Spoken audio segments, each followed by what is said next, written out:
नमस्कार साथियों, क्लास 12 के फिलॉसफी अर्थात दर्शन शास्त्र के कक्षा में आपका स्वागत है। आज मैं आप लोगों को झारखंड बोर्ड पर आधारित 2020 और 2019 में पूछे गए मल्टीपल चॉइस क्वेश्चन की प्रैक्टिस कराऊंगा। तो चलिए हम लोग शुरू करते हैं। पहले क्वेश्चन को देखते हैं। चारवाक दर्शन है भौतिकवादी, ईश्वरवादी, अध्यात्मवादी या वेदों का समर्थक। तो साथियों, चारवाक दर्शन जो है वो भौतिकवादी दर्शन है। आप लोग चारवाक दर्शन के प्रसिद्ध लाइन को जानते होंगे कि यावत जीवेत सुखम जीवेत ऋन्नम कृत्वा घृतम पिबेत, अर्थात जब तक जियो सुख से जियो, कर्ज करके घी पियो। ये आपने बहुत ही सुना होगा गांव देहातों में भी। ये चारवाक दर्शन का प्रसिद्ध वाक्य है। नेक्स्ट क्वेश्चन, गीता का उपदेश है। गीता का कैसा उपदेश है? निष्काम कर्म, सकाम कर्म, कर्म से संन्यास या इनमें से कोई नहीं। तो साथियों, गीता का उपदेश जो है वो निष्काम कर्म है, अर्थात बिना फल के आशा किए बिना जो है कर्म करना। आप लोग जानते हो कि गीता का जो केंद्रीय उपदेश है, सबसे मेन उपदेश है, वो है कर्मण्येवाधिकारावस्थे माँ फलेषु कदाचन, अर्थात कर्म करते जाओ, फल की आशा मत करो। यही गीता का सेंट्रल जो है वो प्रीचिंग है, मुख्य उपदेश है।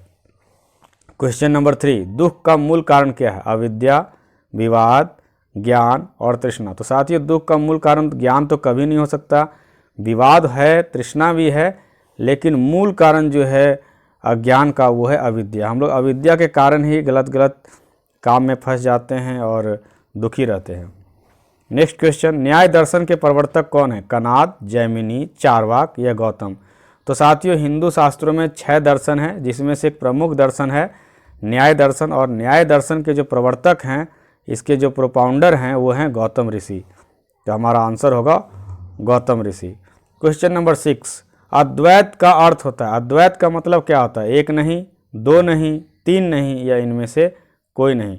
तो साथियों, अद्वैत का मतलब होता है दो नहीं, मतलब दो सत्ता नहीं है, एक ही सत्ता है।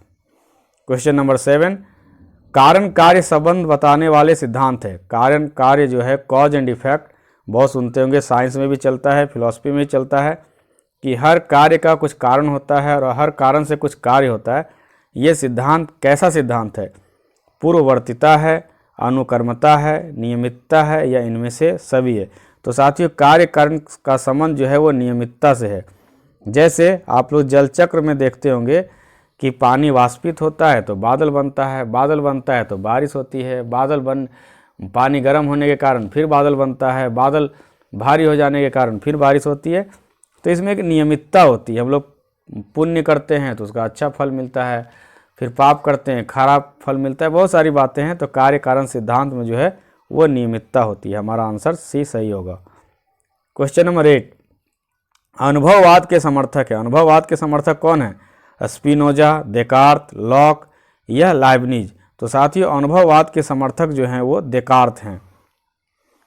क्वेश्चन नंबर 9, वस्तुएं ज्ञाता से स्वतंत्र होती है, यह विचार कौन से वाद का है? प्रत्ययवाद का, बुद्धिवाद का, समीक्षावाद का या वस्तुवाद का। तो साथियों, वस्तुएं ज्ञाता से स्वतंत्र होती है, यह सिद्धांत जो है वह बुद्धिवाद से संबंधित है।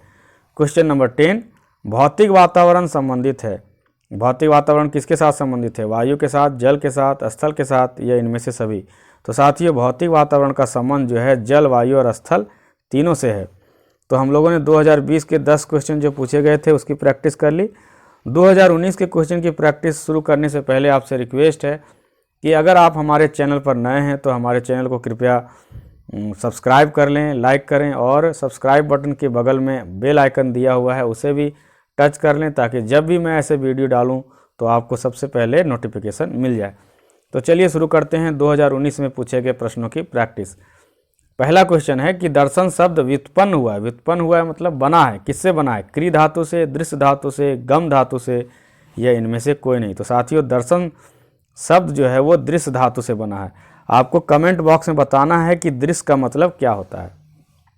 क्वेश्चन नंबर 2, महात्मा गांधी ने गीता को क्या कहा है? महात्मा गांधी गीता को किस रूप में मानते थे? माता के रूप में, पिता के रूप में, बाइबल के रूप में या इनमें से कोई नहीं। तो साथियों, महात्मा गांधी गीता को अपनी माता के रूप में मानते थे। क्वेश्चन नंबर 3, बौद्ध दर्शन के प्रवर्तक है महावीर, बुद्ध, गौतम या कपिल। तो बौद्ध नाम से यह स्पष्ट है, तो बौद्ध दर्शन के प्रवर्तक कौन हो सकते हैं बुद्ध को छोड़कर? तो हमारा आंसर बी होगा। क्वेश्चन नंबर 3, न्याय दर्शन के अनुसार ज्ञान के स्रोत है। आप जानते हैं कि न्याय दर्शन के प्रवर्तक जो है वो गौतम ऋषि हैं।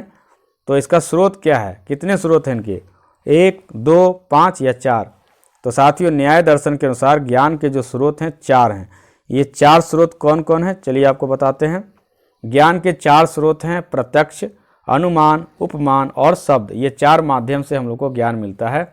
और इसमें सबसे तगड़ा जो स्रोत है, सबसे शक्तिशाली स्रोत है, वह है प्रत्यक्ष। आपने संस्कृत में सुना भी होगा कि प्रत्यक्षम किम प्रमाणम, अर्थात प्रत्यक्ष को प्रमाण की क्या आवश्यकता है। गांव देहात में भी सुनते होंगे कि हाथ कंगन को आरसी किया, पढ़े लिखे को फारसी किया। तो ये सब प्रत्यक्षवाद से रिलेटेड है। और न्याय दर्शन में प्रत्यक्ष जो है ज्ञान का पहला साधन है। फिर अनुमान है, अनुमान लगा के भी हम लोग कुछ जानते हैं, उपमान और शब्द से भी जानते हैं। क्वेश्चन नंबर 6, निम्नलिखित में किस सिद्धांत की स्थापना कांट के द्वारा किया गया? बुद्धिवाद, अनुभववाद, समीक्षावाद या संशयवाद? तो साथियों कांट ने समीक्षावाद की शुरुआत की थी। क्वेश्चन नंबर 8, 7 इसलिए नहीं बताया गया है क्योंकि 7 क्वेश्चन सेम 2020 में पूछा गया था। कार्य और कारण होते हैं। कार्य और कारण सिद्धांत हम लोगों ने पढ़ा कि हर कारण से कुछ कार्य होता है, हर कार्य का कुछ कारण होता है। तो इसका क्या है, ये बराबर होते हैं, असमान होते हैं, अनुपातिक होते हैं या इनमें से कोई नहीं होते हैं? तो साथियों कार्य और कारण जो हैं वो असमान होते हैं। क्वेश्चन नंबर 9, निम्नलिखित में अंतरक्रियावाद के समर्थक कौन है? स्पिनोजा, लाइबनिज, देकार्त या इनमें से कोई नहीं? तो अंतरक्रियावाद के समर्थक हमारे देकार्त हैं। और लास्ट क्वेश्चन, पर्यावरण का संबंध पशु, वनस्पति और खाली जगह से है। पर्यावरण का संबंध जो है पशु, वनस्पति और किससे है? ईश्वर से है, मनुष्य से है, देवता से है या इनमें से कोई नहीं है? तो साथियों पर्यावरण का संबंध पशु, वनस्पति और मनुष्य से है। तो इस प्रकार आज हम लोगों ने 2020 और 2019 में पूछे गए ऑब्जेक्टिव क्वेश्चन की प्रैक्टिस की। कुल 18 क्वेश्चन की प्रैक्टिस मैंने आपको करवाया। तो यह वीडियो आपको कैसा लगा आप कमेंट बॉक्स में ज़रूर लिखें। और अगर अच्छा लगा हो तो अपने 12th के साथी जो कि फिलॉसफी को रखे हैं उसमें शेयर करना ना भूलें। तो मिलते हैं इसी प्रकार के अगले वीडियो में, तब तक के लिए जय हिंद, जय भारत।